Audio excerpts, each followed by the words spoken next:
तो hello student, welcome back to my channel Samrat academy. तो दोस्तों, मेरा नाम आकाश और मेरे प्यारे विद्यार्थियों, 4 अप्रैल को आप लोगों का साइंस का पेपर है। आज की वीडियो इतना ज़्यादा महत्वपूर्ण है आप लोगों के लिए। अगर वीडियो पूरा देख लेते हैं तो यहाँ से कम आप लोगों के 40 मार्क्स यहाँ से पक्का हो जाएंगे। 40 मार्क्स मेरे प्यारे विद्यार्थी, क्योंकि फिजिक्स, केमिस्ट्री, बायो तीनों के मोस्ट इंपॉर्टेंट क्वेश्चन में आज की वीडियो में लेकर आया हूँ। बहुत ही अच्छी वीडियो है। यहाँ से 40 मार्क्स 100% पक्का हो जाएगा अगर वीडियो को शुरू से लेकर लास्ट तक देखते हैं तो। मेरे प्यारे विद्यार्थी, वीडियो को लाइक नहीं किया तो लाइक कर दीजिए। चैनल पर नया है तो चैनल को सब्सक्राइब करके बेल आइकन को प्रेस कर लीजिए। और 4 अप्रैल को जाकर पूरे एग्जाम में आप लोग पूरा धुआं कर दीजिए और पूरा का पूरा अच्छा मार्क्स लाइए। जैसे हिंदी और आर्ट का पेपर अच्छा गया मेरे प्यारे विद्यार्थियों, साइंस में भी आप लोग कम से कम 95 मार्क्स लाइए। चलिए मेरे प्यारे विद्यार्थियों, पहला प्रश्न देखते हैं। बहुत ज़्यादा इंपॉर्टेंट है, बहुविकल्पीय प्रश्न है। कह रहा है कि Fe2O3 प्लस 2Al ये आपस में अभिक्रिया करके Al2O3 प्लस 2Fe बना रहा है। कह रहा है कि ऊपर दी गई जो अभिक्रिया है, वो अभिक्रिया जो हो रही है ऊपर, वो किस प्रकार की अभिक्रिया है? संयोजन अभिक्रिया है, द्विविस्थापन अभिक्रिया है, वियोजन अभिक्रिया है कि विस्थापन अभिक्रिया बताना है। तो मेरे प्यारे विद्यार्थियों, जैसा कि देख पा रहे हैं आप लोग, यहाँ पे जो Fe है, देखिए Fe और यहाँ पे एल्युमिनियम है। Fe मतलब लोहा है, एल्युमिनियम। देखिए एल्युमिनियम जो है ना, वो अधिक अभिक्रियाशील है लोहा से। तो देखिए लोहा को क्या कर दिया, विस्थापित करके अलग कर दिया है। और एल्युमिनियम देखिए ऑक्सीजन के साथ अभिक्रिया करके Al2O3 बना रहा है। तो मेरे प्यारे विद्यार्थियों, विस्थापित कर दिया, विस्थापित मतलब अलग कर दिया। तो विस्थापित करना हो तो विस्थापन अभिक्रिया है, कुछ सोचना ही नहीं है। ऑप्शन डी इस क्वेश्चन के लिए राइट आंसर हो जाएगा। ठीक है, मतलब ऊपर दी गई अभिक्रिया किस प्रकार की अभिक्रिया है? तो भाई विस्थापन अभिक्रिया है। क्या है? विस्थापन अभिक्रिया है। आई होप पहला प्रश्न क्लियर हो गया होगा। ठीक है, बहुत ज़्यादा इंपॉर्टेंट है, बहुत बार एग्जाम में आ चुका है। ठीक है प्रश्न। चलिए देखिए प्रश्न नंबर दूसरा। प्रश्न दूसरा है, कह रहा है कि क्षारीय विलयन का पीएच है। कह रहा है कि कोई भी क्षारीय अगर विलयन है तो उसका पीएच मान कितना होगा बताइए? 0 होगा, 7 होगा, 7 से कम होगा कि 7 से अधिक होगा? बताइए, वेरी वेरी मोस्ट इंपॉर्टेंट है। क्षारीय विलयन का पीएच मान क्या होता है? मेरे प्यारे विद्यार्थियों, बता देना चाहूँगा कि जो क्षारीय विलयन का पीएच मान 7 से अधिक होता है। अगर वही 7 से कम रहता तो अम्लीय हो जाता। ठीक है, वही 7 रहता तो उदासीन हो जाता। ठीक है, क्लियर हो गया आप लोगों को? चलिए मेरे प्यारे विद्यार्थियों, आई होप क्लियर हो गया होगा आप लोगों को। क्षारीय विलयन का पीएच मान क्या होता है? 7 से अधिक होता है। ऑप्शन नंबर डी इस क्वेश्चन के लिए राइट आंसर हो जाएगा, ऑप्शन नंबर डी। ठीक है, चलिए आगे प्रश्न बोलते हैं। आगे जो है वेरी मोस्ट इंपॉर्टेंट प्रश्न है कि निम्न में से कौन सी धातु अम्ल से हाइड्रोजन विस्थापित नहीं करती है? Fe, देखिए Fe मतलब लोहा, जिंक, कॉपर कि मैग्नीशियम। कह रहा है 4 ऑप्शन दिया है, 4 ऑप्शन बताना है कि कौन सा ऐसा धातु है जो अम्ल से, किससे? अम्ल से हाइड्रोजन विस्थापित नहीं करती है। तो हाइड्रोजन विस्थापन कौन नहीं करेगा? यहाँ पे जो एकदम कम अभिक्रियाशील होगा, जो हाइड्रोजन से कम अभिक्रियाशील तत्व होगा, वही हाइड्रोजन को विस्थापित नहीं करेगा। क्योंकि हाइड्रोजन से अधिक अभिक्रियाशील वाला तत्व हाइड्रोजन को तुरंत विस्थापित कर देगा। तो यहाँ पे विस्थापित नहीं करता, तो जाहिर सी बात है कि हाइड्रोजन से कम अभिक्रियाशील होने वाला है। ठीक है, तो क्या है? कॉपर है। क्योंकि मेरे प्यारे विद्यार्थियों, कॉपर एक ऐसा है, यहाँ पे चारों में से कॉपर एक ऐसा तत्व है कि कॉपर हाइड्रोजन से कम अभिक्रियाशील है। बाकी लोहा, जिंक और मैग्नीशियम जो है हाइड्रोजन से अधिक अभिक्रियाशील है, तो तुरंत विस्थापित कर देगा। तो कॉपर न बचा। कॉपर क्या है? अम्ल से हाइड्रोजन को विस्थापित नहीं करता है। ठीक है, क्योंकि कम अभिक्रियाशील वाला तत्व है हाइड्रोजन से। अगला प्रश्न देखिए, वेरी वेरी मोस्ट इंपोर्टेंट। अगला प्रश्न क्या है? एसिटिक अम्ल का IUPAC नाम है। वेरी वेरी मोस्ट इंपोर्टेंट है। कह रहा है कि एसिटिक अम्ल का IUPAC नाम क्या है? एसिटिक अम्ल, एथेनोइक अम्ल, मेथनोइक अम्ल कि प्रोपेनोइक अम्ल? बताए, very very most important question है। ठीक है, बहुत ज़्यादा महत्वपूर्ण प्रश्न है मेरे प्यारे विद्यार्थियों। तो एसिटिक अम्ल का जो IUPAC नाम होता है वो होता है एथेनोइक अम्ल। क्या होता है? एथेनोइक अम्ल होता है। ठीक है, बी जो है राइट आंसर हो जाएगा क्वेश्चन नंबर 4 के लिए। एसिटिक अम्ल का IUPAC नाम क्या है? एथेनोइक अम्ल है। चलिए आगे बढ़ते हैं। अगला प्रश्न वेरी वेरी मोस्ट इंपोर्टेंट प्रश्न है मेरे प्यारे विद्यार्थियों। यूरेनियम है। क्या बोल रहा है? यूरेनियम है। यूरेनियम क्या है? क्षार धातु, अधातु, रेडियो एक्टिव कि gas? Very very most important है। हमसे पूछ रहा है कि यूरेनियम क्या है, बहुत ज़्यादा महत्वपूर्ण है। तो यूरेनियम मेरे प्यारे विद्यार्थियों रेडियो एक्टिव है। ठीक है, क्या है? रेडियो एक्टिव तत्व है यूरेनियम। तो ऑप्शन सी क्वेश्चन नंबर 5 के लिए राइट आंसर हो जाएगा। ठीक है, चलिए क्वेश्चन नंबर 5वां क्लियर हो गया। क्वेश्चन नंबर 6 की तरफ बढ़ चलते हैं। चलिए अगला प्रश्न देखिए, वेरी वेरी मोस्ट इंपोर्टेंट प्रश्न है मेरे प्यारे विद्यार्थियों, कि स्वपोषी पोषण के लिए आवश्यक है, कहना है कि कोई भी स्वपोषी पोषण है तो स्वपोषी पोषण के लिए क्या आवश्यक है? कार्बन डाइऑक्साइड तथा जल, कि क्लोरोफिल, कि सूर्य का प्रकाश, कि उपयुक्त सभी। तो मेरे प्यारे विद्यार्थियों, जो स्वपोषी पोषण होता है वह इसके लिए जो सब आवश्यक है, मतलब कि कार्बन डाइऑक्साइड तथा जल, क्लोरोफिल, सूर्य का प्रकाश भी। जैसे पेड़ होता है तो पेड़ आपका स्वपोषी होता है क्योंकि वह स्वयं अपना भोजन प्राप्त करता है, ठीक है, सूर्य के प्रकाश की उपस्थिति में, सूर्य से प्रकाश से अभिक्रिया करके, ठीक है, वो अपना भोजन स्वयं बनाता है। तो उस समय कार्बन डाइऑक्साइड की भी आवश्यकता होती है, जल की भी होती है, क्लोरोफिल की भी आवश्यकता है और सूर्य के प्रकाश की भी आवश्यकता होती है। इसलिए उपयुक्त सभी होगा, स्वपोषी पोषण के लिए आवश्यक है सभी, ठीक है। चलिए अगला प्रश्न नंबर 7वां, वेरी वेरी मोस्ट इंपोर्टेंट, क्या है कि निषेचन के बाद पुष्प का, देखिए निषेचन के बाद पुष्प का कौन सा भाग जो है वो फल में बदल जाता है? बहुत ज़्यादा इंपॉर्टेंट प्रश्न है। निषेचन के बाद पुष्प का कौन सा भाग ऐसा है जो फल में बदल जाता है?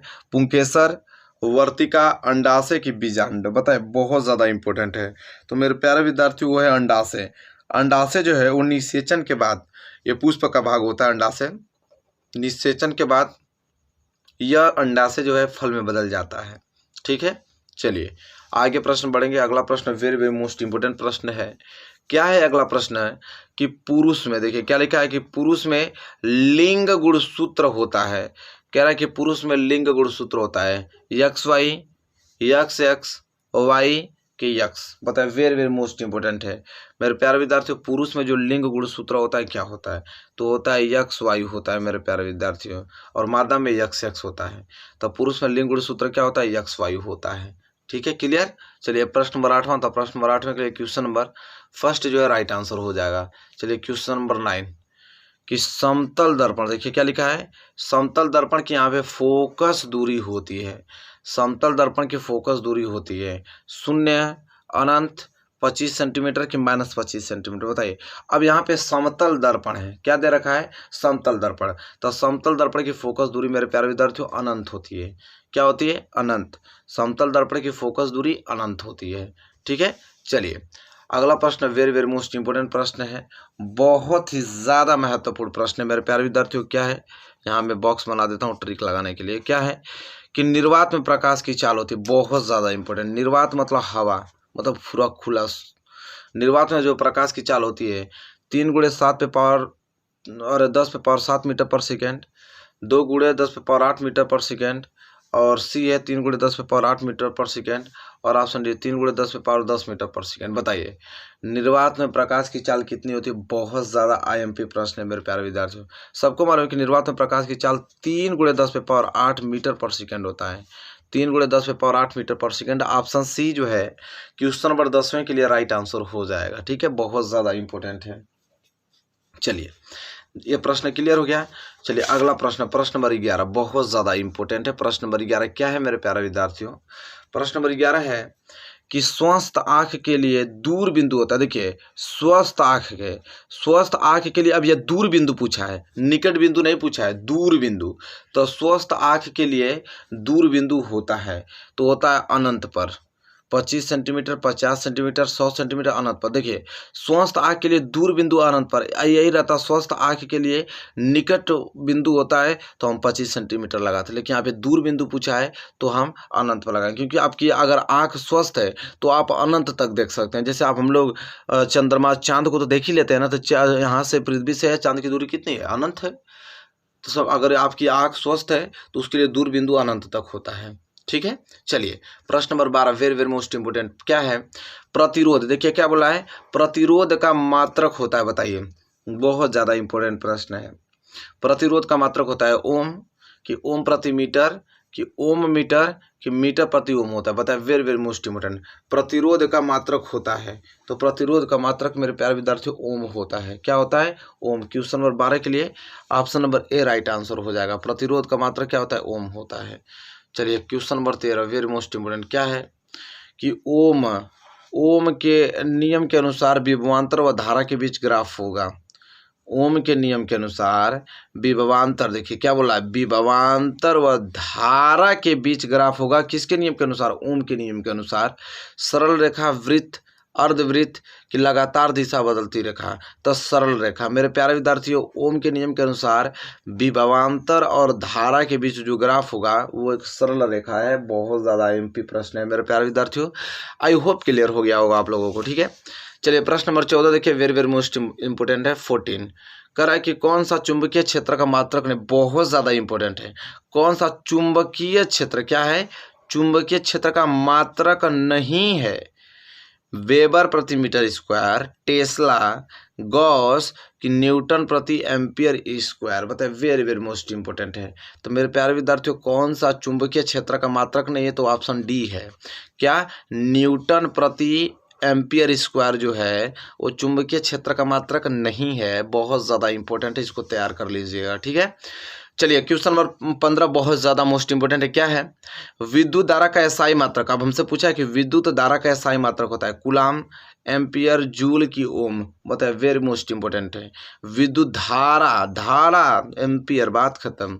विद्युत धारा का एसआई मात्रक क्या होता है, एम्पियर होता है। ठीक है, चलिए मेरे प्यारे विद्यार्थी, आई होप आपको बहुविकल्पीय प्रश्न इतने सारे मोस्ट इंपोर्टेंट क्लियर हो गया होगा। ठीक है, चलिए हम आगे और पढ़ेंगे। अतिल, उत्तरीय, लघु उत्तरीय, दीर्घ उत्तरीय सभी मिक्स क्वेश्चन देखने वाले हैं। मतलब यहाँ से आप लोगों का 40 नंबर पक्का ही होने वाला है इस वीडियो से। ठीक है, चलिए आगे प्रश्न देखिए मेरे प्यारे विद्यार्थियों, क्या है, रेडॉक्स अभिक्रिया किसे कहते हैं, उदाहरण देकर स्पष्ट करो। बहुत ही ज़्यादा इंपॉर्टेंट है मेरे प्यारे विद्यार्थियों, रेडॉक्स अभिक्रिया किसे कहते हैं, उदाहरण देकर करो, मतलब स्पष्ट करना है। ये आप लोगों को अति लघु उत्तरीय, फिर लघु उत्तरीय, दीर्घ उत्तरीय सब कुछ देखने वाले हैं। तो देखिए रेडॉक्स अभिक्रिया किसे कहते हैं, कह रहा है कि वह रासायनिक अभिक्रिया जिसमें एक अभिकारक का ऑक्सीकरण तथा दूसरे अभिकारक का अपचयन होता है, रेडॉक्स अभिक्रिया या उपचयन अभिक्रिया कहलाती है। देखिए कितना महत्वपूर्ण है। रेडॉक्स अभिक्रिया उसे कहते हैं कि वह रासायनिक अभिक्रिया जिसमें देखिए एक अभिकारक का तो ऑक्सीकरण होगा और दूसरे अभिकारक का अपचयन होता है, उसे ही हम रेडॉक्स अभिक्रिया कह सकते हैं या तो उपचयन अभिक्रिया कहते हैं। क्लियर हो गया, 2 नंबर यहाँ से आपको तुरंत मिल जाएगा। ठीक है, दूसरा प्रश्न वेरी वेरी मोस्ट इंपोर्टेंट प्रश्न है, उदासीनीकरण अभिक्रिया क्या है, 2 उदाहरण दीजिए। उदासीनीकरण अभिक्रिया, तो देखिए उदासीनीकरण अभिक्रिया क्या होता है कि अम्ल एवं क्षार की अभिक्रिया के परिणाम स्वरूप लवण तथा जल प्राप्त होते हैं तथा इस अभिक्रिया को उदासीनीकरण अभिक्रिया कहते हैं। मतलब कह रहा है कि एक कोई सा ऐसा तत्व है, ठीक है, जो अम्ल के साथ अगर अभिक्रिया करे तो लवण तथा जल बनाए, और वही तत्व क्षार के साथ भी अभिक्रिया करे तो लवण तथा जल बनाए, उसको हम बोलते हैं उदासीनीकरण अभिक्रिया। ठीक है, कह रहा है कि दो एग्जाम्पल देखिए NaOH सोडियम हाइड्रोक्साइड, देखिए सोडियम हाइड्रोक्साइड के साथ आपका ये जो HCl हाइड्रोक्लोरिक अम्ल, ठीक है, वो अभिक्रिया करके NaCl और H2 देखिए लवण तथा जल बना रहा है। देखिए NaOH, ठीक है, ये जो आप लोगों का देखिए उदासीनीकरण अभिक्रिया समझा गया ना। एग्जाम्पल उदासीनीकरण अभिक्रिया में तो सिंपल आप कह सकते हैं कि जो अम्ल होता है और क्षार, अम्ल और क्षार आपस में अभिक्रिया करके लवण तथा जल बनाए, उसे हम कहते हैं उदासीनीकरण अभिक्रिया। ठीक है, उदासीनीकरण अभिक्रिया किसे कहते हैं कि अम्ल और जब क्षार आपस में मिलकर लवण तथा जल बनाए। ठीक है, देखिए NaOH ये आपका क्षार है, HCl आपका अम्ल है, दोनों आपस में अभिक्रिया करके देखिए लवण तथा जल बना रहा है कि नहीं। इसी तरह KOH आपका क्षार है, HCl आपका अम्ल है, ये दोनों आपस में अभिक्रिया करके लवण तथा जल बना रहा है, तो उदासीनीकरण अभिक्रिया कहलाएगा। ठीक है, चलिए मेरे प्यारे विद्यार्थियों, होप क्लियर हो गया होगा। चलिए तीसरा प्रश्न देखिए वेरी वेरी मोस्ट इंपोर्टेंट, क्या है, पौधे सजीव होते हैं क्यों, स्पष्ट कीजिए। वेरी वेरी मोस्ट इंपोर्टेंट, कह रहा है कि पौधे जो होते हैं ना सजीव होते हैं, क्यों होते हैं स्पष्ट करना है। तो चलिए लिखेंगे यहाँ पे कि देखिए पौधे में जो है मनुष्य की तरह ही ऑक्सीजन लेने एवं कार्बन डाइऑक्साइड छोड़ने की क्षमता होती है। जैसे हम लोग मनुष्य ऑक्सीजन लेते हैं और कार्बन डाइऑक्साइड छोड़ते हैं, तो उस प्रकार की क्षमता पौधे में भी होती है। ठीक है, तो पौधे मनुष्य की तरह ही प्रकाश संश्लेषण के माध्यम से अपने भोजन का निर्माण करते हैं, जो उनकी वृद्धि में सहायक होता है। इस कारण हम कह सकते हैं कि जो पौधे भी हैं वो सजीव होते हैं। ठीक है, कोई डाउट नहीं होना चाहिए। क्वेश्चन नंबर तीसरा है, पूरा का पूरा क्लियर हो गया होगा। ठीक है, चलिए क्वेश्चन नंबर तीसरा क्लियर हो गया ना। क्वेश्चन नंबर 4 की तरफ बढ़ चलते हैं। चलिए अगला प्रश्न वेरी वेरी मोस्ट इंपोर्टेंट प्रश्न है, क्या कि लार में पाए जाने वाले एंजाइम का नाम लिखिए और बताइए इसके क्या कार्य हैं। बहुत ज़्यादा इंपोर्टेंट प्रश्न है कि लार में पाए जाने वाले एंजाइम का नाम लिखिए और बताइए कि इसके क्या कार्य हैं। तो मेरे प्यारे विद्यार्थी उत्तर देंगे कि लार में एमाइलेज एंजाइम पाया जाता है। जो हमारे लार है, लार में एमाइलेज एंजाइम पाया जाता है, जो क्या करता है कि स्टार को ग्लूकोज और माल्टोज में तोड़ देता है। और मानव तथा कूद अन्य स्तनपोषियों के लार में जो है एमाइलेज पाया जाता है और जो पाचन में सहायक होता है। और पौधे एवं कुछ बैक्टीरिया भी इस एंजाइम को पैदा करते हैं। तो मेरे प्यारे विद्यार्थियों, आई होप क्लियर हो गया होगा कि लार में कौन से एंजाइम पाया जाता है और इसका कार्य क्या होता है। तो लार में एमाइलेज एंजाइम पाया जाता है जो पाचन में सहायक होता है। सिंपल में जवाब आप दे सकते हैं। ठीक है, चलिए क्वेश्चन नंबर 4 क्लियर हो गया। चलिए क्वेश्चन नंबर 5, बहुत ज़्यादा इंपॉर्टेंट क्वेश्चन नंबर 5 क्या है कि किसी लेंस के प्रकाशिक केंद्र से क्या तात्पर्य है। पूछता है कि प्रकाशिक केंद्र किसे कहते हैं, किसी लेंस के जो प्रकाशिक केंद्र होता है उससे क्या तात्पर्य है। तो लिखेंगे कि लेंस के अंदर जो है मुख्य अक्ष पर स्थित वह बिंदु जिससे होकर जाने वाली प्रकाश की किरणें अपवर्तन के पश्चात आपतित किरण के समांतर निकल जाती है, लेंस का प्रकाशिक केंद्र कहलाता है। सिंपल, ठीक है, बस इतना ही आपको लिख देना है। आई होप क्लियर हो गया होगा लेंस के प्रकाशिक केंद्र किसे कहते हैं। ठीक है, वैसे ऑलरेडी आप लोग जानते हैं। ठीक है, 2 नंबर के लिए प्रश्न पूछा जाता है मेरे प्यारे विद्यार्थियों। आई होप क्वेश्चन नंबर 5 में क्लियर हो गया। क्वेश्चन नंबर 6, क्वेश्चन नंबर 6 तो वेरी मोस्ट इंपॉर्टेंट है कि नेत्र की समंजन क्षमता से क्या अभिप्राय। बहुत ज़्यादा महत्वपूर्ण है, जरूर देखने को मिलेगा 2022 बोर्ड एग्जाम में। नेत्र की समंजन क्षमता से क्या अभिप्राय है, तो क्या लिखेंगे कि नेत्र की वह क्षमता जिसके कारण वह अपनी फोकस दूरी को समायोजित करके निकट तथा दूरस्थ वस्तुओं को फोकसित कर लेता है, नेत्र की समंजन क्षमता कहलाती है। कह रहा है कि नेत्र की वह क्षमता जिसके कारण वह अपनी जो फोकस दूरी को समायोजित करके निकट तथा दूरस्थ वस्तुओं को फोकसित कर लेता है, नेत्र की समंजन क्षमता कहलाता है। ठीक है, बहुत ज़्यादा मोस्ट आईएमपी मेरे प्यारे विद्यार्थियों। चलिए इसको याद कर लीजिएगा। क्वेश्चन नंबर 6 बहुत ज़्यादा इंपॉर्टेंट है, याद करके ही आपको जाना है।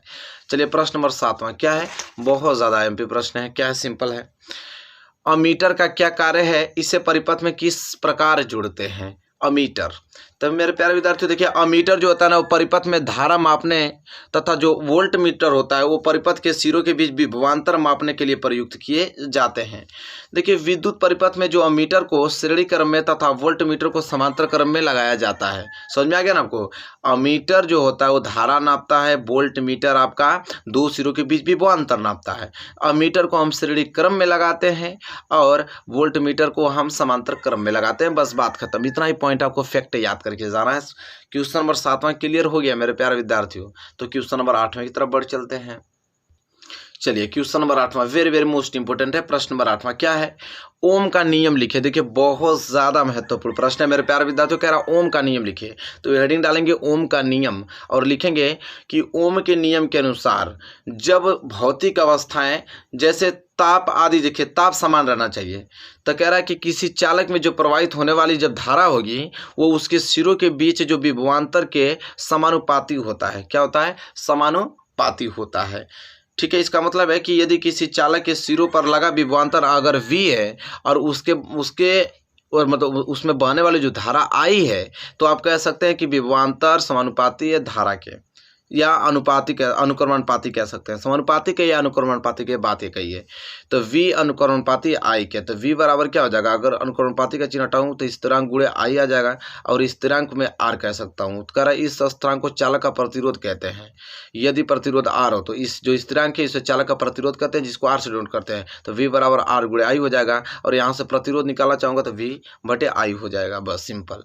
तो सिंपल आ गया। ओम का नियम क्या कहता है, ओम का नियम यही कहता है कि ओम के नियम के अनुसार अगर भौतिक अवस्थाएं अगर ताप को समान कर दिया जाए तो मेरे प्यारे विद्यार्थियों उसमें यह होगा कि चालक में जो प्रवाहित होने वाली धारा होगी ना उनके बीच सिरों के बीच जो विभवांतर होगा उसके समानुपाती होता है। जैसे जैसे धारा बढ़ेगा तो विभवांतर भी आप लोगों को बढ़ता जाएगा, जैसे जैसे धारा घटेगा तो विभवांतर भी घटता जाएगा। मतलब एक दूसरे के क्या होता है, अनुक्रमणपाती होता है। ठीक है, या तो आप कह सकते हैं समानुपाती होता है। ठीक है, कोई दिक्कत नहीं होना चाहिए। चलिए प्रश्न number 9 very most important, length का नियम क्या है, बहुत ज़्यादा इंपोर्टेंट। लेंज का नियम क्या है, 2 लाइन का आंसर है, देंगे 2 नंबर मिल जाएगा। तो लेंज का नियम क्या है, तो लिखेंगे कि लेंज के नियम के अनुसार प्रेरित विद्युत वाहक बल सदैव उस कारण का विरोध करता है कि जिसके द्वारा बल स्वयं उत्पन्न होता है। कह रहा है कि लेंज के नियम के अनुसार जो प्रेरित विद्युत वाहक बल होता है सदैव उस कारण का विरोध करता है जिसके द्वारा बल जो है वो स्वयं उत्पन्न होता है, वही लेंज का नियम है। ठीक है, चलिए प्रश्न नंबर 10वां देखिए क्या है कि एक समान चुंबकीय क्षेत्र में स्थित धारावाही चालक पर लगने वाले बल का सूत्र लिखे। पूछ लेता है कि एक समान अगर चुंबकीय क्षेत्र में स्थित धारावाही चालक पर लगने वाले बल का सूत्र तो F बराबर BIL sin थीटा होता है। BIL sin थीटा, F बराबर BIL sin थीटा, इसको याद रखिएगा, बहुत ज़्यादा इंपॉर्टेंट है। ठीक है, ये प्रश्न नंबर 10वां मेरे प्यारे विद्यार्थियों, आई होप क्लियर हो गया। चलिए अगला प्रश्न है कि चित्र द्वारा दिखाना है कि दो अभिसारी लेंसों को किस प्रकार व्यवस्थित किया जाए कि समांतर आने वाली जो किरणें होंगे वो लेंसों से गुजरने के बाद पुनः समांतर हो जाए। ठीक है, तो देखिए लेंस को मुझे एक दूसरे के सटीक सामने यहाँ पे लगाना पड़ेगा, क्योंकि देखिए यहाँ से प्रकाश की किरणें आ रहा है, तो जब समांतर प्रकाश किरणें आता है मुख्य इसके समानांतर तो मुख्य फोकस होकर जाता है। इसके जस्ट आगे तुरंत अगर दूसरा लेंस लगाए तो वहाँ से आएगा तो फिर पुनः समांतर चला जाएगा। तो वही कह रहा है कि चित्र के माध्यम से बताइए कि कोई भी दो अभिसारी लेंस है उसको किस प्रकार व्यवस्थित करें कि समांतर आने वाली किरणें, देखिए समांतर आने वाली किरणें जो है वो लेंसों से गुजरने के बाद पुनः फिर देखिए समांतर हो जा रही हैं, तो लेंसों को एक दूसरे के सामने हमें एकदम सटीक लगाना पड़ेगा। ठीक है, ये चित्र के माध्यम से पूछा तो चित्र के माध्यम से हो गया। लेंस पहला है, लेंस दूसरा, देखिए जस्ट सामने हमने वहां पे लगाया हुआ है। अगला प्रश्न बहुत ज़्यादा इंपॉर्टेंट है। यह प्रश्न आप लोगों के 4 नंबर के लिए प्रश्न पूछे जाते हैं, कभी कभी 6 नंबर में भी आ जाता है कि एक किरण आरेख द्वारा प्रिज्म से श्वेत प्रकाश के विक्षेपण को समझाइए। तो देखिए सबसे पहले तो हम चित्र बनाएंगे। ये श्वेत प्रकाश की किरणें जब प्रिज्म से गुजरता है तो 7 रंगों में व्यक्त हो जाता है। देखिए लाल, नारंगी, पीला, हरा, नीला, आसमानी, बैगनी, बैगनी, पीला, लाल। ठीक है, इसका फार्मूला होता है। ठीक है, यहाँ पे तो आई होप क्लियर हो गए। तो पहले चित्र माध्यम से आप लोगों का, और ये आप लोगों का आपतन कोण है, ये आपका प्रिज्म कोण है। ठीक है, क्लियर हो गया। चलिए तो फिगर से आप लोग आई विचरण कोण है, तो फिगर आपको बनाना है, लेकिन इसके बारे में पूरा डिटेल में लिखना पड़ेगा ना 4 नंबर के लिए। तो हेडिंग डालेंगे वर्ड विक्षेपण, और वर्ड विक्षेपण हेडिंग डालने के बाद लिखेंगे यहाँ पे कि यदि हम एक पतले छिद्र से आते हुए श्वेत प्रकाश, मतलब कि श्वेत प्रकाश तो सूर्य का प्रकाश को एक कांच के प्रिज्म से अगर गुजारें तो जो श्वेत प्रकाश के अपने अवयवी रंगों में विभाजित होने की प्रक्रिया ही प्रकाश का वर्ण विक्षेपण कहलाती है। ठीक है, कह रहा है कि जब सूर्य के प्रकाश की कोई किरण और किसी प्रिज्म में से गुजरती है तो यह प्रिज्म के आधार की ओर झुकने के साथ साथ विभिन्न रंगों में क्या होती है, विभाजित हो जाती है। इस प्रकार उत्पन्न विभिन्न रंगों के प्रकाश के समूह को हम क्या कहते हैं, वर्णक्रम स्पेक्ट्रम कहते हैं। जो पूरा 7 रंगों का समूह है उसको हम वर्णक्रम या स्पेक्ट्रम कहते हैं। ठीक है, कह रहा है कि इस वर्णक्रम में विभिन्न रंगों का क्रम प्रिज्म के आधार की ओर से क्रमशः बैगनी, नीला, आसमानी, हरा, पीला, नारंगी व लाल होता है। और इससे ज्ञात होता है कि सूर्य का जो प्रकाश है वह विभिन्न रंगों के प्रकाश से मिलकर बना है। प्रिज्म इन रंगों के प्रकाश को अलग अलग कर देता है, क्योंकि प्रिज्म का जो अपवर्तनांक है वह भिन्न भिन्न रंगों के प्रकाश के लिए अलग अलग होता है। अतः सूर्य के प्रकाश का जो वर्णक्रम में विभिन्न वर्ण दिखाई देते हैं, और इस प्रयोग से सिद्ध होता है कि सूर्य का जो प्रकाश है वो विभिन्न रंगों से प्रकाश का सम्मिश्रण है, मतलब विभिन्न रंगों से मिलकर बना है सूर्य का प्रकाश, मतलब इस प्रयोग से यह सिद्ध होता है। ठीक है, चलिए मेरे प्यारे विद्यार्थियों, आई होप आपको क्लियर हो गया होगा। वेरी वेरी मोस्ट इंपोर्टेंट था। ठीक है, चलिए अगला प्रश्न बढ़ लेते हैं। चलिए मेरे प्यारे विद्यार्थियों, अगला प्रश्न वेरी वेरी मोस्ट इंपोर्टेंट प्रश्न है। क्या है कि श्वसन तथा दहन में अंतर लिखिए। बहुत ज़्यादा इंपॉर्टेंट है मेरे प्यारे विद्यार्थियों, श्वसन तथा दहन में अंतर लिखिए। एक साइड आपको श्वसन डालना है, एक साइड आपको दहन डालना है। श्वसन में लिखना है कि यह जैविक नियंत्रण में होने वाली जैव रासायनिक ऑक्सीकरण क्रिया है। कौन? श्वसन। यह जैविक नियंत्रण में होने वाली जैव रासायनिक ऑक्सीकरण क्रिया है श्वसन। और दहन जो है यह अनियंत्रित रासायनिक ऑक्सीकरण की क्रिया है। यह अनियंत्रित रासायनिक ऑक्सीकरण की क्रिया है। कौन? दहन। इसके बाद श्वसन में दूसरा पॉइंट लिखना है कि जो श्वसन होता है, यह क्रिया जो होता है वो सामान्य ताप मतलब 25 से 45 डिग्री सेल्सियस पर होती है। तथा इसमें कम ऊर्जा उत्पन्न होती है श्वसन में, लेकिन दहन में तो यह क्रिया उच्च ताप पर होती है तथा इसमें जो होता है उच्च ऊष्मा ऊर्जा उत्पन्न होती है। ठीक है, चलिए अगला अंतर है श्वसन में लिखेंगे कि यह क्रिया एंजाइम की सहायता से होती है। कौन? श्वसन। लेकिन दहन, इसमें एंजाइम की कोई आवश्यकता नहीं होती है। चलिए मेरे प्यारे विद्यार्थियों, श्वसन और दहन में अंतर पूछता है, तैयार करके ही या बोर्ड एग्जाम में पहुंचना है आप लोगों को। चलिए नेक्स्ट प्रश्न नंबर 7 और 6 कि जीवों के जनन की विखंडन एवं खंडन विधि को उदाहरण सहित स्पष्ट करिए। कह रहा है कि जीवों की जो जनन की विखंडन और खंडन विधि है उसको उदाहरण के द्वारा समझाना है। सबसे पहले आप हेडिंग डालें विखंडन, और विखंडन हेडिंग डालने के बाद लिखेंगे इसमें कि इस विधि में कोशिका जो होता है 2 भागों में विभाजित होकर नई संतति कोशिका का निर्माण करती है। ठीक है, उसे बोलते हैं विखंडन। कह रहा है इस विधि में जो कोशिका होता है ना 2 भागों में विभाजित होकर नई संतति कोशिका का निर्माण करता है, जिसे हम बोलते हैं विखंडन। जैसे में आपका जीवाणु हुआ, इगुलिना हुआ। ठीक है, ये आपका विखंडन है। इसके बाद खंडन कि इसमें सुकाय के कायिक सूत्र या तंतु टूट जाते हैं तथा इन टूटे सूत्रों का प्रत्येक भाग वृद्धि करके नए पादप का निर्माण कर लेता है। जैसे आपका शैवाल हुआ, कवक हुआ, ये आपका खंडन है। तो विखंडन और खंडन को हमने अच्छे तरीके से स्पेलिंग किया उदाहरण सहित। मेरे प्यारे विद्यार्थियों, आई होप ये प्रश्न क्लियर हो गया होगा। चलिए नेक्स्ट प्रश्न की तरफ बढ़ चलते हैं। चलिए अगला प्रश्न बहुत ज़्यादा इंपॉर्टेंट है। क्या है कि पुरुषों में पाए जाने वाले लिंग गुणसूत्र का विवरण दीजिए। बहुत ज़्यादा इंपॉर्टेंट है मेरे प्यारे विद्यार्थियों कि पुरुषों में पाए जाने वाले लिंग गुणसूत्र का विवरण। तो लिखेंगे कि देखिए लिंग निर्धारण करने वाले जो गुणसूत्र होते हैं उसे ही हम लिंग गुणसूत्र कहलाते हैं, और इन्हें हेरेटोसोम भी कहते हैं। लिंग गुणसूत्र जो होता है वो नर और मादा दोनों में अलग अलग होते हैं। नर में अलग होता है लिंग गुणसूत्र और मादा में अलग लिंग गुणसूत्र होता है, और यह प्राय यक्ष और वाई गुणसूत्र कहलाते हैं। देखिए मनुष्य में जो लिंग निर्धारण इन्हीं गुणसूत्रों द्वारा होता है, और पुरुषों में पाए जाने वाले जो लिंग गुणसूत्र होते हैं वो यक्ष और वाई होते हैं। ठीक है, तो आई होप आपको क्लियर हो गया होगा कि पुरुषों में पाए जाने वाले लिंग गुणसूत्र का विवरण पूछा था तो हमने अच्छे तरीके से लिखा है इसको।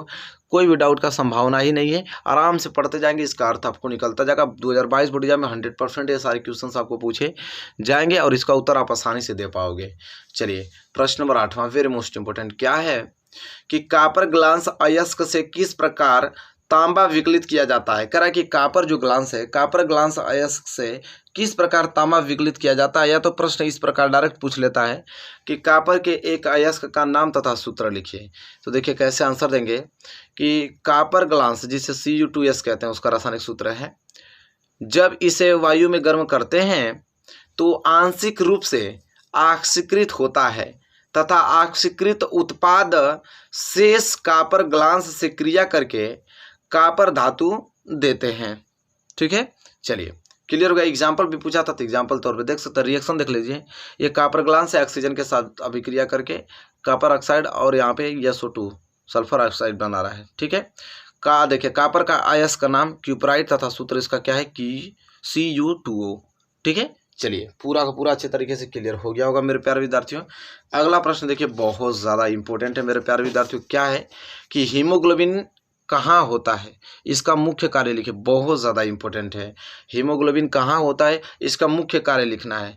कैसे लिखेंगे आंसर इसका कि रुधिर का रंग लाल रुधिराणुओं में उपस्थित हीमोग्लोबिन के कारण होता है। मतलब हीमोग्लोबिन के कारण ही लाल होता है।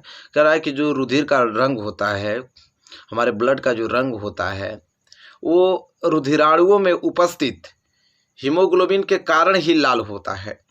और हीमोग्लोबिन एक लौह संयुक्त प्रोटीन है जिसमें ऑक्सीजन और कार्बन डाइऑक्साइड के साथ जुड़ने की जो क्षमता होती है उससे हीमोग्लोबिन ऑक्सीजन कणों को वायु कोशों से प्राप्त कर किसमें ऑक्सीहीमोग्लोबिन में परिवर्तित हो जाता है, और ऑक्सीजन का शरीर के सभी अंगों तक क्या करता है, परिवहन करता है। तो मेरे प्यारे विद्यार्थियों आई होप क्लियर हो गया होगा कि हीमोग्लोबिन कहाँ होता है, इसका मुख्य कार्य क्या है। पूरा हमने अच्छे तरीके से डिटेल में आप लोगों को लिख के बताया है। चलिए अगला प्रश्न वेरी मोस्ट इंपॉर्टेंट है कि उदाहरण देते हुए खनिज तथा अयस्क को स्पष्ट कीजिए कि खनिज क्या होता है, अयस्क क्या होता है। ठीक है, तो चलिए मेरे प्यारे विद्यार्थियों एक साइड आप खनिज डालिए, एक साइड अयस्क डालिए। खनिज में लिखेंगे कि प्रकृति में भूपर्पटी के नीचे धातुएं जिन यौगिकों के रूप में पाई जाती हैं उन्हें खनिज कहते हैं। कह रहा है कि प्रकृति के भूपर्पटी के नीचे धातुएं जो होती हैं जिन यौगिकों के रूप में पाई जाती हैं उन्हें हम खनिज कहते हैं। और अयस्क में लिखेंगे कि जिन खनिज में धातु जो होता है अधिक मात्रा में उपस्थित हो तथा उससे धातु को आसानी से हम एवं कम खर्च में प्राप्त कर सकते हैं, उसे हम अयस्क कहते हैं। ठीक है। फिर कह रहा है कि सभी अयस्क जो होते हैं वो खनिज होते हैं, लेकिन सभी खनिज जो है अयस्क नहीं होते हैं, ये अयस्क में लिख देना है। उदाहरण में पूछा था खनिज का उदाहरण, जैसे कॉपर पाइराइट CuFeS2, और अयस्क हैं आपके आयरन, सिल्वर, AgCl। ठीक है, उदाहरण भी हमने एक दे दिया आप लोगों को ताकि अंतर पूरा क्लियर हो पाए। चलिए मेरे प्यारे विद्यार्थियों, आई होप यहाँ तक क्लियर हो गया आप लोगों को। चलिए अब हम लोग लघु उत्तरीय प्रश्न देखेंगे। ठीक है, चलिए very very most important question आ गया आपकी स्क्रीन पे कि अमाशय किसे कहते हैं, इसके 3 प्रमुख कार्य लिखे। या तो क्वेश्चन इस तरह डायरेक्ट पूछता है कि अमाशय में अम्ल की भूमिका क्या है, बहुत ज़्यादा इंपॉर्टेंट है। तो चलिए मेरे प्यारे विद्यार्थियों अच्छे से पढ़ते हैं। तो देखिए अमाशय जो होता है वो उदर गुहा में स्थित कैपिटल Z आकार की थैली नुमा संरचना है और यह आहार नाल का सबसे चौड़ा भाग है जिसकी लंबाई लगभग 24 सेंटीमीटर तथा चौड़ाई 10 सेंटीमीटर होती है। ठीक है, अमाशय के प्रमुख कार्य निम्नलिखित है। अमाशय के क्या कार्य हैं भाई, देखते हैं एक एक करके। पहला कार्य है अमाशय का कि अमाशय में पेशीय क्रमाकुंचन गति के कारण भोजन लुगदी में रूपांतरित होता है। ठीक है, और दूसरा कि जठर रस में उपस्थित HCl भोजन को सड़ने से बचाता है तथा जीवाणुओं को नष्ट करता है। और तीसरा कि अमाशय से स्रावित जो जठर रस में उपस्थित पेप्सिन, रेनिन तथा लाइपेज एंजाइम क्रमशः प्रोटीन, दुग्ध तथा वसा का पाचन करते हैं। तो मेरे प्यारे विद्यार्थियों, अमाशय के कौन से प्रमुख कार्य थे, हमने जो हाईलाइटेड कार्य थे पूरा अच्छे से लिख दिया हूँ। अमाशय क्या होता है, अमाशय के बारे में हमने यहाँ पे बता दिया आप लोगों को, बहुत ज़्यादा इंपॉर्टेंट है। अगला प्रश्न देखिए, पूछता है कि श्वसन तथा श्वासोच्छ्वास में अंतर लिखिए। ठीक है, श्वासोच्छ्वास में अंतर लिखना है, श्वसन तथा श्वासोच्छ्वास। तो एक साइड आपको श्वसन डालना है, दूसरा आपको श्वासोच्छ्वास डालना है। लिखना है श्वसन में पहला पॉइंट कि श्वसन जो होता है एक अपचयी क्रिया है जिसमें ग्लूकोज का ऑक्सीकरण होता है, जिसमें कार्बन डाइऑक्साइड और ऊर्जा उत्पन्न होता है। और इसमें लिखना है पहला पॉइंट कि यह एक भौतिक प्रक्रिया है जिसमें शरीर ऑक्सीजन का अंतर्ग्रहण करता है और कार्बन डाइऑक्साइड का वही क्षेपण करता है। और इसमें दूसरा पॉइंट लिखना है श्वसन में, यह क्रिया कोशिकाओं के अंदर होती है। और इसमें लिखेंगे कि यह क्रिया कोशिकाओं के बाहर होती है। फिर तीसरा अंतर लिखेंगे कि श्वसन में इस क्रिया में एंजाइमों की आवश्यकता होती है, और इसमें लिखेंगे कि इसमें एंजाइमों की आवश्यकता नहीं होती है। और इसमें लिखेंगे कि इस क्रिया में मुख्य श्वसनांग माइटोकॉन्ड्रिया होती है। और इसमें लिखेंगे कि इसमें मुख्य श्वसनांग जो होता है फेफड़े होते हैं। ठीक है, चलिए आई होप आपको क्लियर हो गया होगा मेरे प्यारे विद्यार्थियों। Very very most important question था। चलिए देखिए, ये वाला प्रश्न वेरी वेरी मोस्ट IMP प्रश्न है मेरे प्यारे विद्यार्थियों। किसी कीमत पे सारे प्रश्नों को तैयार करके जाना, जरूर से आपको देखने को मिलेगा। यह प्रश्न तो बहुत ज़्यादा MP है कि वातोत्सर्जन किसे कहते हैं, इसके महत्व को चित्र की सहायता से समझाइए। वातोत्सर्जन किसे कहते हैं, तो मेरे प्यारे विद्यार्थियों हेडिंग डालना है आपको वातोत्सर्जन। ठीक है, और लिखना है कि पादपों के मतलब पादपों के वायवीय भागों द्वारा जल के वाष्प बनकर उड़ने की क्रिया को ही वातोत्सर्जन कहते हैं, जो कि प्रकाश की उपस्थिति में होती है और रंध्रों द्वारा नियंत्रित होती है। अब हेडिंग डालेंगे आप प्रयोग, और लिखेंगे प्रयोग इसका कैसे करेंगे, सिद्ध कैसे करेंगे इसको। एक गमले में लगे स्वस्थ पादप को जिसमें पत्तियां अधिक हो अच्छी तरह पानी से सोंच लेते हैं। इसकी मिट्टी और गमले को रबड़ अथवा पॉलीथीन की चादर से पूरी तरह ढक लेते हैं, या गमले को कांच की प्लेट पर रखकर बेलजार से ढक लेते हैं। देखिए ये आपका बहुत हरी पत्तियां है, ठीक है, इसको गमले में रखा गया है और बेलजार से देखिए ढका हुआ है। ये बूंदे हैं, ठीक है, ये पानी की बूंदे हैं, बेलजार है, या पादप पौधा है, ये आपका ग्रीस है, ठीक है। ये आपको चित्र बना लेना है, ठीक है, लिखना है कि तब उसको ढक लेते हैं। इसके बाद क्या करते हैं भाई, बेलजार के आधार पर ग्रीस लगाकर, देखिए ग्रीस लगाया ना, बेलजार के आधार पर ग्रीस लगाकर उपकरण को पूर्ण अथवा वायुरुद्ध कर लेते हैं, मतलब ऐसा ढक लेते हैं कि उसमें वायु न जाए। उपकरणों को धूप में रख देते हैं।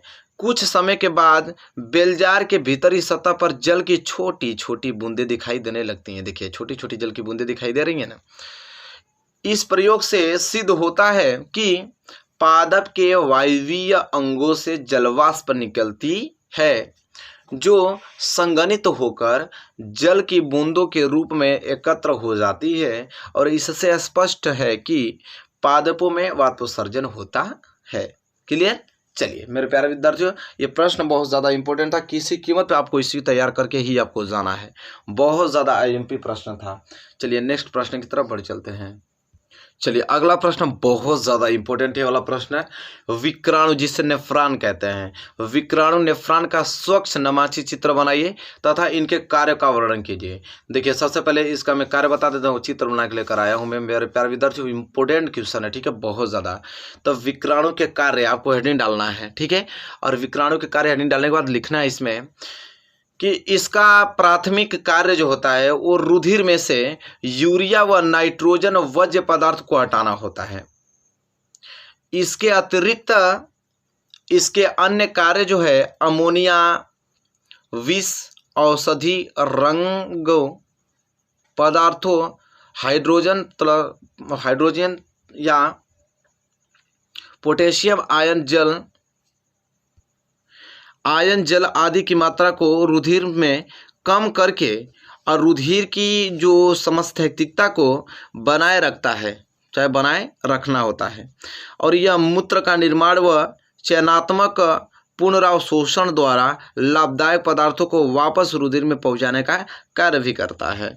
और देखिए विक्राणु नेफ्रॉन का चित्र यह इसी प्रकार नेफ्रॉन बनेगा। देखिए पूरा का पूरा चित्र आपको दिखाई दे रहा होगा मेरे प्यारे विद्यार्थियों।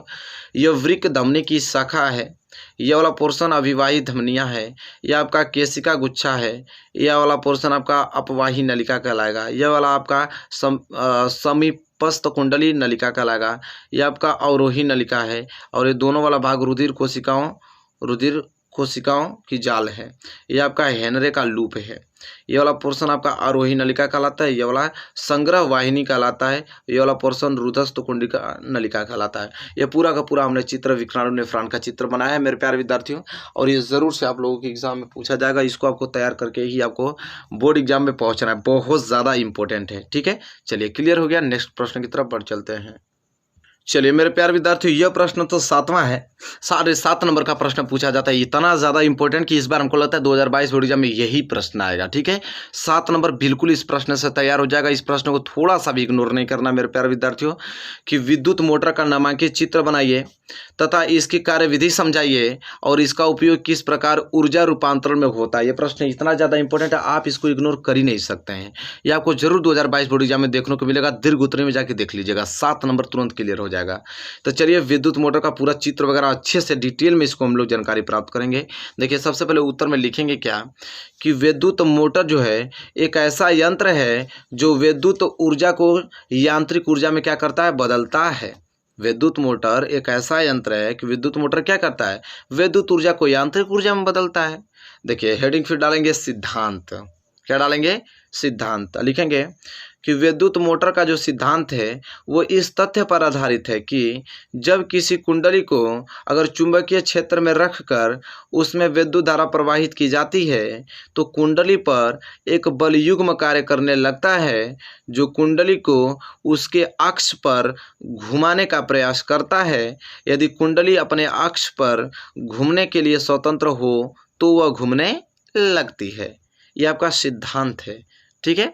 चलिए सिद्धांत के बाद आपको संरचना डालना है। संरचना कि विद्युत मोटर के 4 मुख्य भाग हैं, तब भाई संरचना बनाना पड़ेगा ना इसका। तो देखिए पूरा इसके 4 भाग होते हैं। एक तो क्षेत्र चुंबक होता है, दूसरा आपका विभक्त वलय होता है, आर्मेचर तीसरा होता है, ब्रूस चौथा होता है। ये 4 भाग होते हैं। इसी प्रकार फिगर देख लीजिए, पूरा सेम इसी प्रकार आपको फिगर बनाना है। ठीक है, तो 4 भाग आपको समझ में आ गया ना। चलिए फिगर को नोट कर लीजिएगा, स्क्रीनशॉट ले लीजिए। इसी प्रकार आप लोगों को बनाना है। इसके आगे लिखिए, देखिए क्या लिखा है कि विद्युत मोटर के 4 प्रमुख भाग होते हैं। कौन कौन? तो देखिए, पहला क्षेत्र चुंबक, अभी हमने दिखाया आप लोगों को क्षेत्र चुंबक। क्षेत्र चुंबक में लिखेंगे कि यह एक शक्तिशाली अस्थायी चुंबक होती है जिसके ध्रुव खंड N व S होते हैं, मतलब नॉर्थ और साउथ होता है। यह एक शक्तिशाली अस्थायी चुंबक होता है जिसके ध्रुव खंड नॉर्थ और साउथ होता है। क्षेत्र चुंबक, यह शक्तिशाली अस्थायी चुंबक होता है। देखिए N और S, ये जो बड़ा बड़ा पोर्शन आपको दिखाई दे रहा है, ये चुंबक होता है। ये आपका नॉर्थ है, ये आपका साउथ पोल है। ठीक है, ये आपका चुंबक होता है। ठीक है, इसके बाद दूसरा होता है आर्मेचर। आर्मेचर क्या होता है कि यह तांबे के तार के अनेक फेरों वाली एक आयताकार कुंडली एबीसीडी होती है। ठीक है, यह तांबे के तार, मतलब तांबे के तार से बनी होती है और उसका आकृति आयताकार होता है, जिसको एबीसीडी द्वारा दर्शाया गया चित्र में। जो कच्चे लोहे की क्रोड पर तांबे के तार के पृथक्कृत फेरे लपेटकर बनाई जाती है और यह चुंबक के ध्रुव N और S के बीच क्या होती है? घूमती है। देखिए जो 2 चुंबक है, 2 चुंबक के बीच ये आप लोगों का लगा हुआ है, जिसका नाम है आर्मेचर, जो कि आयताकार है, एबीसीडी जो कि तांबे से लपेट कर बना हुआ है, और इन दोनों चुंबकों के बीच क्या होता है? घूमता रहता है। ठीक है, ये आर्मेचर कहलाता है। ठीक है, क्लियर हो गया। इसके बाद आप तीसरा विभक्त वलय। तीसरा क्या है? विभक्त वलय। तो क्या है कि ये 2 अर्धवृत्ताकार वलयों अथवा 2 खंडों में विभक्त एक वलय के रूप में होते हैं। आर्मेचर की कुंडली के सिरे इन 2 अलग अलग वलयों L व M से जुड़े होते हैं और यह जो वलय होता है आर्मेचर के ध्रुव दंड से जुड़े होते हैं। विभक्त वलय जो कि L और M से जुड़े होते हैं। देखिए L और M से जुड़े होते हैं, विभक्त वलय है आप लोगों का। ये छोटा छोटा पोर्शन जो दिखाई दे रहा है वाला, ये विभक्त वलय है। ठीक है, तो विभक्त वलय क्लियर हो गया। चलिए, विभक्त वलय के बाद चौथा आपका जो इसका पार्ट है वो ब्रूस है। क्या है? ब्रूस। यहाँ पे हेडिंग डालना है, ब्रूस लिखना है कि विभक्त वलय L व M कार्बन धातु की बनी 2 पत्तियां B1 व B2 को स्पर्श करती हैं। इन्हें ब्रूस कहते हैं। जो L और M है उन्हें ही ब्रूस कहते हैं। और जो B1 B2 को स्पर्श करता है, मैं दिखा रहा हूँ फिगर में, इन ब्रूसों का जो संबंध है वो 2 संयोजक पेंचों से करके इनके बीच एक बैटरी लगा देते हैं और एक ब्रूस से विद्युत धारा कुंडली में प्रवेश करती हैं तो दूसरे ब्रूस से विद्युत धारा बाहर निकलता है। ठीक है, ब्रूस आप दे सकते हैं। जो आप लोगों का L और M पार्ट जो है, ठीक है, वो आपका ब्रूस कहला रहा है। ठीक है, ये वाला पार्ट देख रहे हैं, ये आपका क्या है? ब्रूस है। ठीक है, क्लियर। चलिए, तो ब्रूस भी समझ में आ गया आप लोगों को। कार्य विधि अब हेडिंग डालेंगे, नेक्स्ट कार्य विधि। ठीक है, इसके बाद उपयोग भी लिखेंगे, तब ना 7 नंबर पूरा मिलेगा आप लोगों को। कार्य विधि में लिखेंगे कि जब बैटरी से कुंडली में विद्युत धारा प्रवाहित करते हैं तो फ्लेमिंग के बाएं हाथ के नियम से कुंडली की भुजाओं AB तथा CD पर बराबर परंतु विपरीत दिशा में 2 बल कार्य करने लगते हैं और ये दोनों बल जो है वो एक बल युग्म बनाते हैं, जिसके कारण कुंडल जो है वामावर्त दिशा में घूमने लगती है और कुंडली के साथ इसके सिरों पर लगे विभक्त वलय भी घूमने लगते हैं। इन विभक्त वलयों की मदद से धारा की जो दिशा इस प्रकार रखी जाती है कि कुंडली पर बल युग्म लगातार एक ही दिशा में कार्य करे और अर्थात कुंडली जो है एक ही दिशा में घूमती रहे। ठीक है, इसके बाद उपयोग इसका लिखना है कि विद्युत मोटर का जो उपयोग है वो बिजली के पंखे, जल पंप, गेहूं पीसने की चक्की एवं अनेक विद्युत उपकरणों में होता है। तो मेरे प्यारे विद्यार्थियों, प्रश्न इतना ज़्यादा इंपॉर्टेंट था कि इसको तैयार करके ही आपको बोर्ड एग्जाम में पहुंचना है। तो मेरे प्यारे विद्यार्थियों, आई होप आपको क्लियर हो गया होगा। इस वीडियो में जितना हमने क्वेश्चन बताया अगर पूरा तैयार हो गया तो आप लोगों को 40 नंबर कहीं नहीं गए, आराम से प्राप्त कर पाएंगे। ठीक है, चलिए, क्योंकि इसमें मैं बहुविकल्पीय, अति लघुत्तरीय, लघुत्तरीय, दीर्घोत्तरीय सभी मिक्स करके बताए और सभी मोस्ट इंपॉर्टेंट क्वेश्चन थे, आपने देखा। तो मेरे प्यारे विद्यार्थी, वीडियो आपको कैसी लगी है कमेंट के माध्यम से जरूर हमें फीडबैक दीजिए कि वीडियो आपको कैसी लगी है। और जरूर से आपको 4 अप्रैल को यहाँ से प्रश्न बनना तय है, मेरी इस बात की गारंटी मैं लेता हूं। और इस बस आपको करना क्या है कि जितने भी प्रश्न मैं कराऊं सबको याद करके जाना है। तो मेरे प्यारे विद्यार्थियों, मिलेंगे नेक्स्ट वीडियो में, तब तक के लिए धन्यवाद। वीडियो को जरूर से शेयर आप कर दीजिएगा।